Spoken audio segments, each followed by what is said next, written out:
Sejam muito bem-vindos ao programa Palestra na Fraternal. É com muita alegria que estamos recebendo a palestrante Helenice Cavalcante, com o tema Palavras e Atitudes. Rádio e TV Fraternal, sempre em sintonia com você.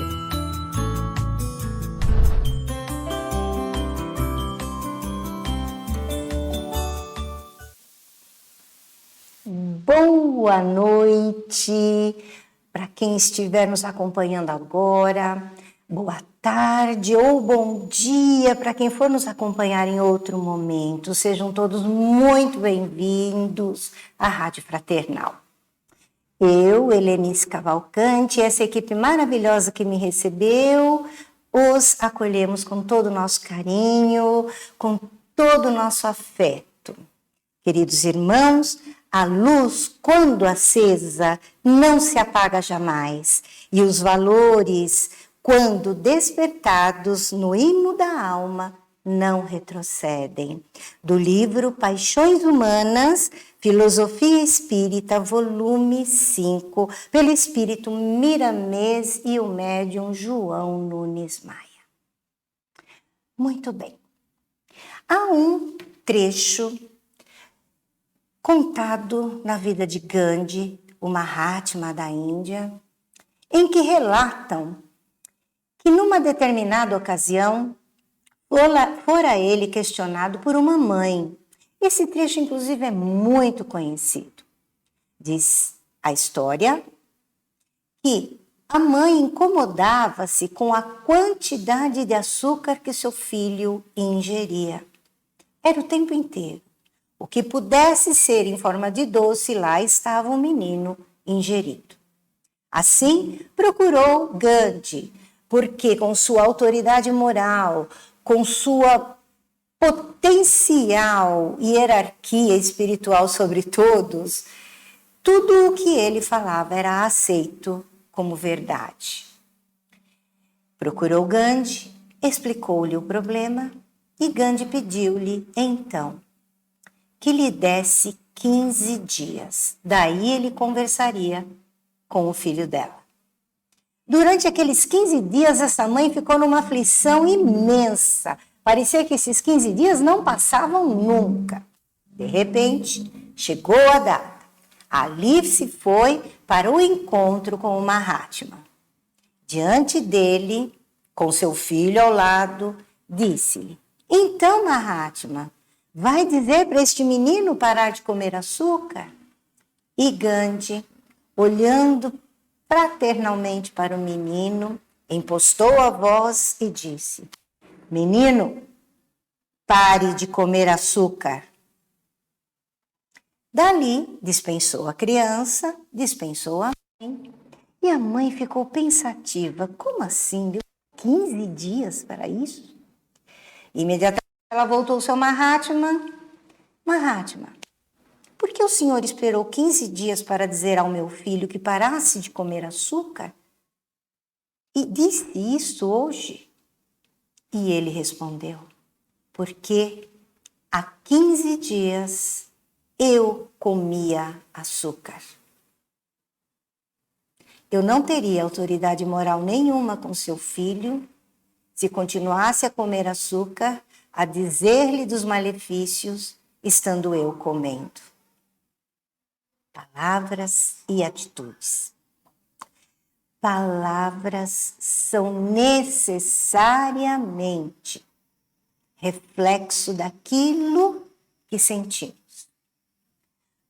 Todo pensamento transformado em palavra carrega em si uma carga muito grande de emoção. Não importa se essa palavra tenha como objetivo a transmissão de uma informação corriqueira, não importa se é uma palavra coloquial, se é uma palavra um pouco mais rebuscada, mas por trás, para o fundo daquilo, está uma intenção. Logo, tudo está em torno do ato de se comunicar. O espírito Hamed, pela psicografia de... me fugiu o nome dele. Só um minutinho. pela psicografia. Fugiu, gente.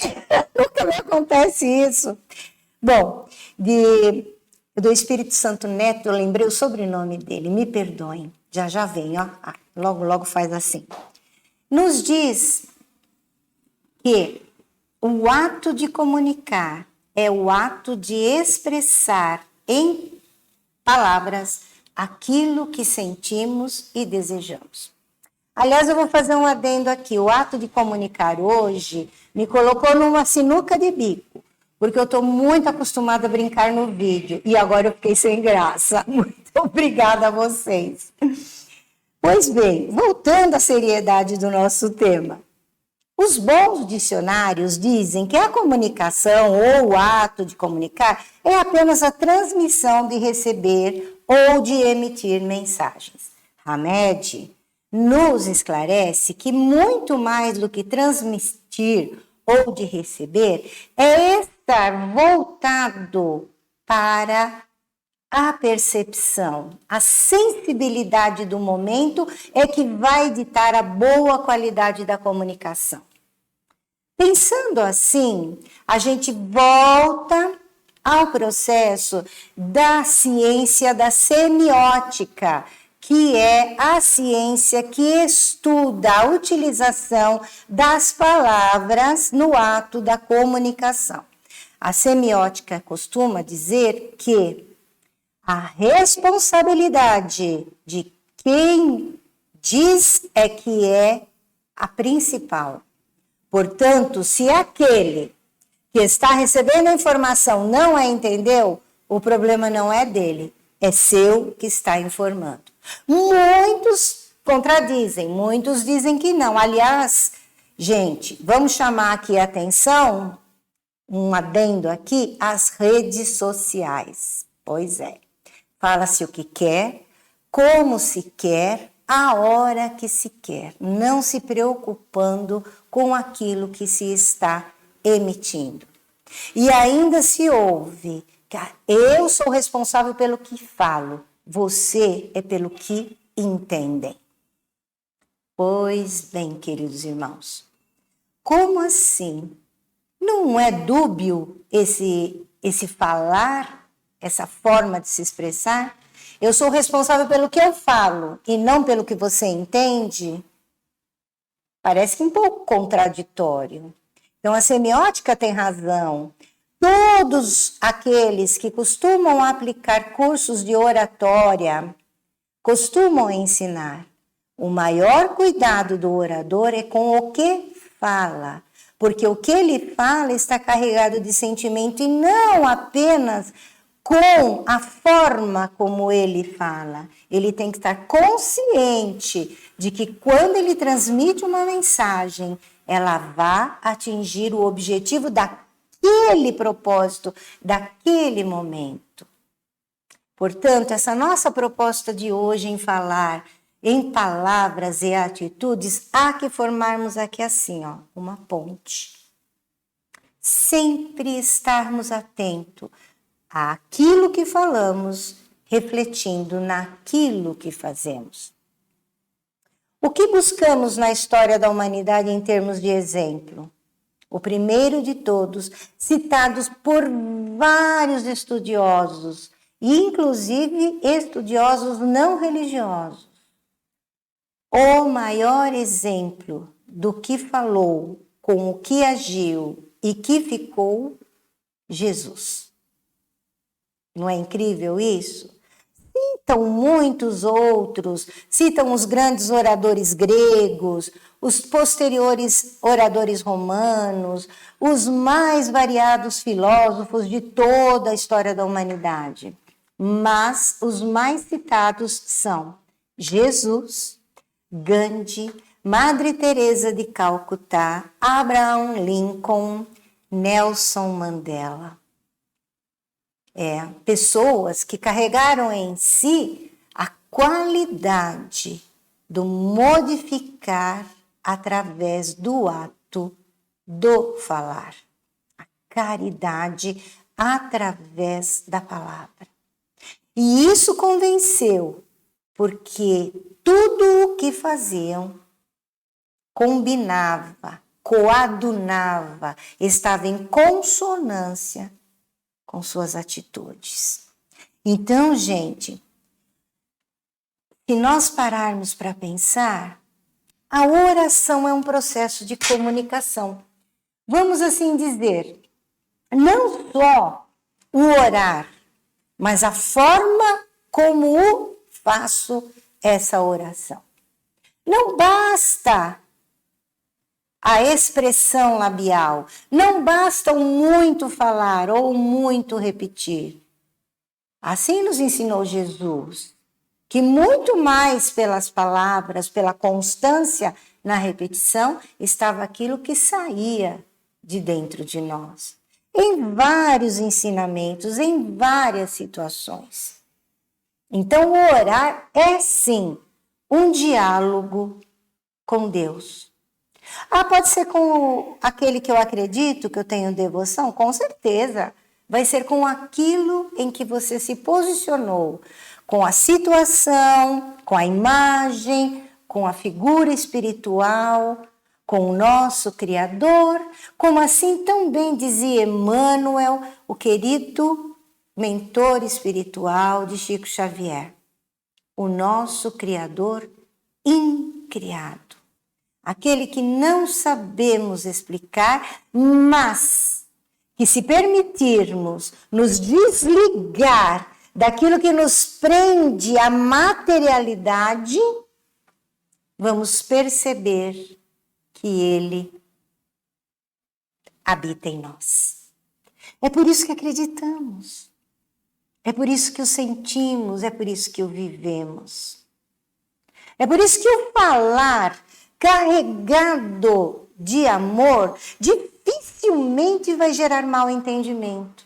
Enquanto que o falar carregado de intenções que possam prejudicar, que possam transmitir emoções que diluam a esperança, emoções que nos levem à tristeza, emoções que são carregadas de pessimismo, desagregam muitas vezes aquele que está ouvindo. Porque aquele que está ouvindo está gerando uma expectativa em você. Olha o tamanho da responsabilidade.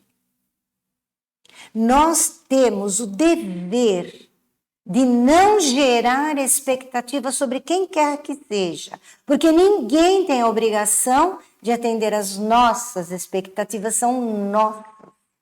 Mas vamos concordar que quando alguém não está bem e você chega e fala algo que ao invés de erguer o deixa mais triste ainda, de duas uma, ou ele aprende de uma vez através da dor e vai ser muito difícil isso acontecer, porque provavelmente se está sofrendo pode entrar por um caminho pior, ou ele passa a sentir por você uma desagregação de sentimentos que dificilmente ele volte a pensar em você como uma pessoa que ele pode confiar. É assim nos relacionamentos nos lares, é assim nos relacionamentos nos ambientes de trabalho, é assim na sociedade, é assim na escola, é assim em qualquer lugar. Até naquele relacionamento frugal, rápido, que aconteceu ali dentro do metrô, no ônibus, no trem, na rua, no bom dia para aquele que nos atendeu, na forma como eu expressei a gratidão àquele que foi o que nos ofereceu aquilo que fomos buscar no comércio, por exemplo, no atendimento da saúde, e por que não dizer no atendimento público, às vezes tão agredido, que simplesmente, por falta de nossa observância, não percebemos que ali de trás daquele balcão tem alguém com o coração pulsando, que deseja, como você, alcançar um dia melhor. Segundo o apóstolo Mateus, por nossas palavras seremos justificados e por nossas palavras seremos condenados. Evangelho de Mateus, capítulo 12, versículo 37. Nunca diga que dia horrível. Diga que simplesmente está ou chovendo, ou está nublado, ou está cinza. Nunca diga que as coisas não vão dar certo. Mesmo que aqui dentro ainda está aquele aperto no coração, meu Deus, será que vai dar certo? Não diga que não vai dar. Isso não é palavra-chave criada, não é chavão, não é nada daquelas frases, sabe, que criam, diga isso que vai dar certo, que o universo atrai, não é nada disso. Isso é programação neurolinguística. É dizer para você mesmo, mas de forma que você entenda, que você creia. E o crer só acontece a partir do momento em que você entende e aceita. Vai dar certo. Mesmo porque atrás de qualquer desejo que está muito mais ligado ao âmbito material, à conquista material, está também agregado a isso o mérito. Nós não sabemos o que está desenhado para nós neste processo encarnatório em que nos encontramos agora. Por isso, tão sério se falar daquilo que eu falo e daquilo que eu realizo. Imagine só, se nós temos atitudes de busca constante do que é material na justificativa de dar o melhor para os nossos familiares e simplesmente nos negamos um olhar carinhoso a alguém que vem nos pedir um socorro de qualquer tipo. Por mais que eu diga, olha, vamos fazer uma doação, vou participar de uma campanha, eu faço a doação em dinheiro, que é muito mais fácil, né? Não preciso estar lá no meio da dor, no meio do sofrimento. Isso tem valor, óbvio, tem muito valor. Mas muito mais valor tem aquele que se move do lugar comum e vai em direção ao sofrimento, que vai ouvir o outro, que vai dar daquilo que tem. Não precisa dar do material quando não o tem, dá o que tem. Ombro amigo, abraço afetuoso, caloroso, olhar compassivo, sorriso acolhedor, palavra que ergue. Ou ficar mudo, deixar o outro apenas se expressar. Quantas dores, quantas angústias são resolvidas, quantos momentos de profundo desastre são impedidos com uma palavra amorosa e que sabemos que ela vem de uma fonte que está sempre carregada de exemplos. Assim era Jesus. Assim falava Jesus. E muito mais, queridos irmãos, do que carregar dentro de nós a vontade de melhorar, é agir. Porque no momento em que eu tomo a proposta de agir, eu vou ponderando aquilo que eu falo, eu vou ponderando aquilo que eu penso. Há que termos, a partir do momento em que o Evangelho passa a fazer parte da nossa vida, nem que seja uma oração por dia, há que termos cuidado com o que pensamos, cuidado com aqueles pensamentos constantes, repetitivos. Há que ter muito cuidado com aqueles sentimentos que ainda seguram a aversão, que ainda seguram a vontade de ficar longe de alguém que te feriu.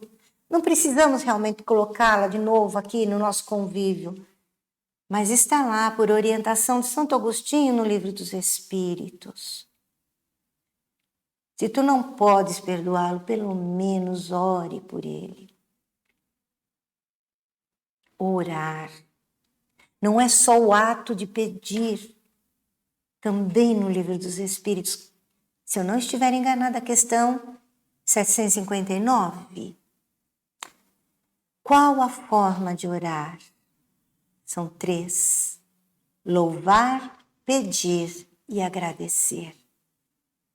Porque quando eu louvo, eu estabeleço aquele diálogo integral no reconhecimento de que o Criador está por mim, é por mim, habita em mim. Isso não é proselitismo religioso, isso não é nenhum tipo de viciação ou de fanatismo, mas é simplesmente o reconhecimento de que eu sou a sua criatura e que dependo dele nesta trajetória para alcançar um pedacinho que seja daquela estrada que eu busco diariamente no alcance da felicidade. E saibam que independente daquilo que a gente faz, daquilo que a gente pensa, ele nos ama incondicionalmente. Sabe por quê? Porque ele nos criou para nos tornarmos luz. Então ele sabe que um dia a gente chega lá.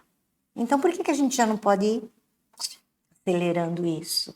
E devagarinho, buscando esse processo de luz, de transformarmos-nos nesta luz. Passos, é só abrir o Evangelho que a gente encontra um monte de dica. Evangelho, Livro dos Espíritos, para aqueles que não estão habituados com a doutrina espírita, Livro dos Espíritos, primeira obra da codificação espírita. Codificação essa que não foi criada por Allan Kardec, que é o pseudônimo do professor Hippolyte Léon Denis Arrival. Não, foi um trabalho muito minucioso, com recolhimento de muitas informações que geraram esse estudo fantástico, científico, filosófico, que nos conduz para o conhecimento daquilo que é religioso. Segunda obra da codificação, Livro dos Médiuns, e é aquele que explica esse estado de comunicação com o plano espiritual. E aí a terceira obra, o Evangelho segundo o Espiritismo. Depois vem mais duas, a Gênese e o Céu e o Inferno.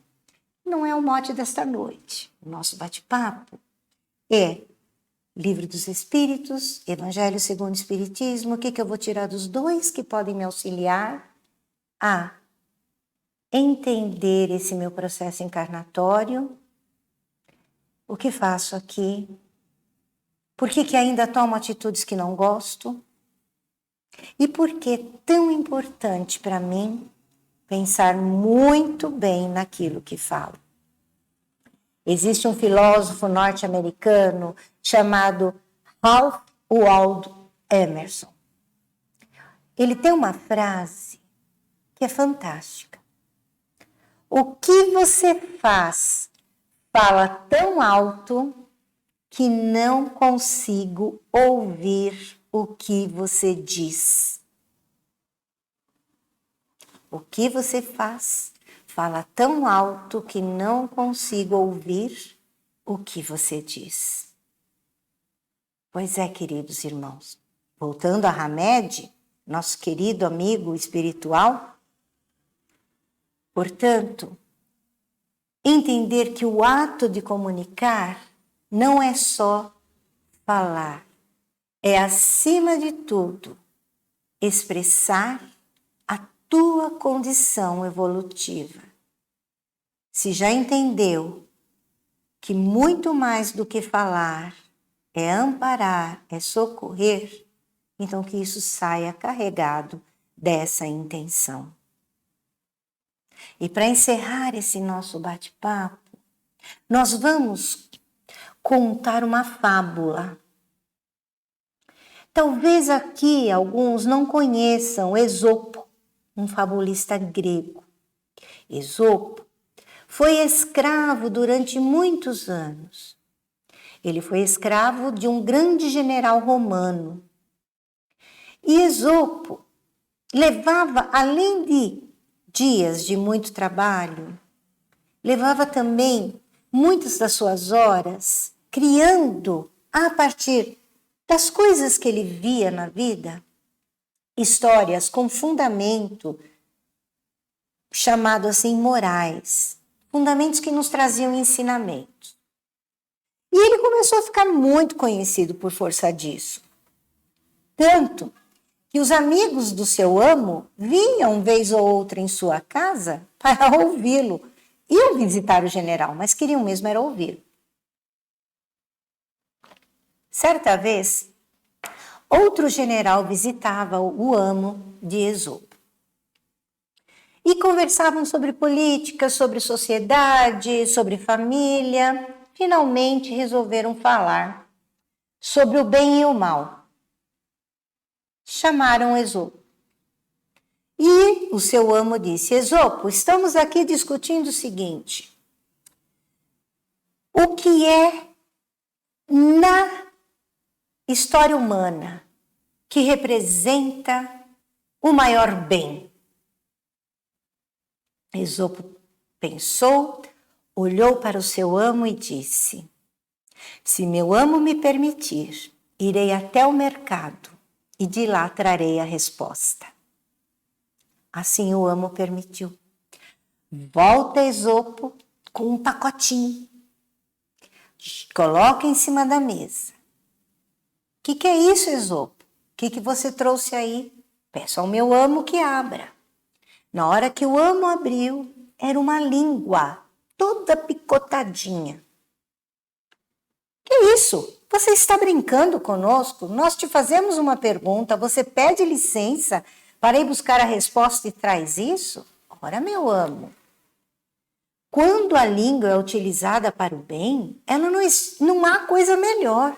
Ela ergue, ela salva, ela estabelece a paz entre as nações, nas famílias, ela mantém o diálogo vivo entre pais e filhos, ela consegue acabar com a ignorância. O amigo do general olhou para ele e disse: se saia dessa. O general, então, disse-lhe: então traga-me o que há de pior, já que a língua é o que há de melhor. Meu amo, precisarei ir para o mercado. Pois vá.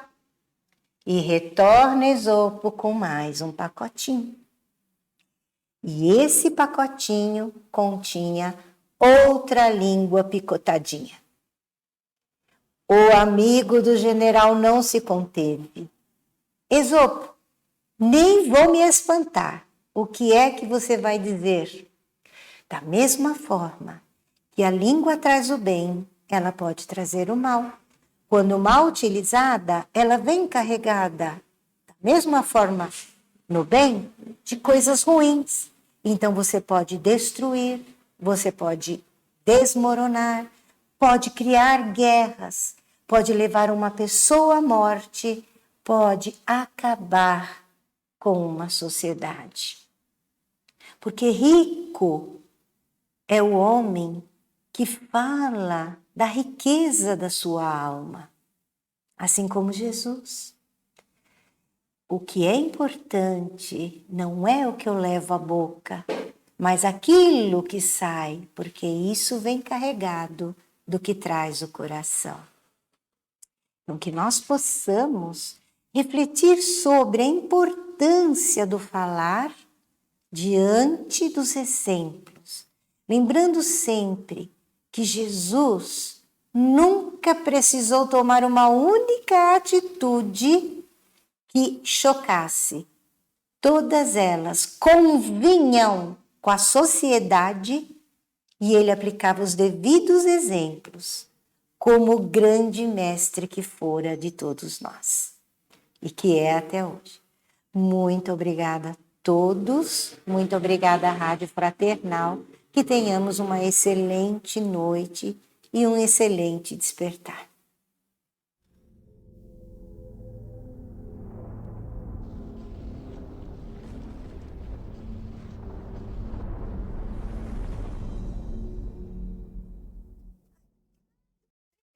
Acabamos de apresentar mais um programa Palestra na Fraternal. Sempre uma palestra diferente com temas ligados à doutrina espírita. Assista pelo YouTube, pela TV Fraternal e também no Facebook. Ouça pelo aplicativo da Rádio Fraternal e pelo site fraternal.net.br.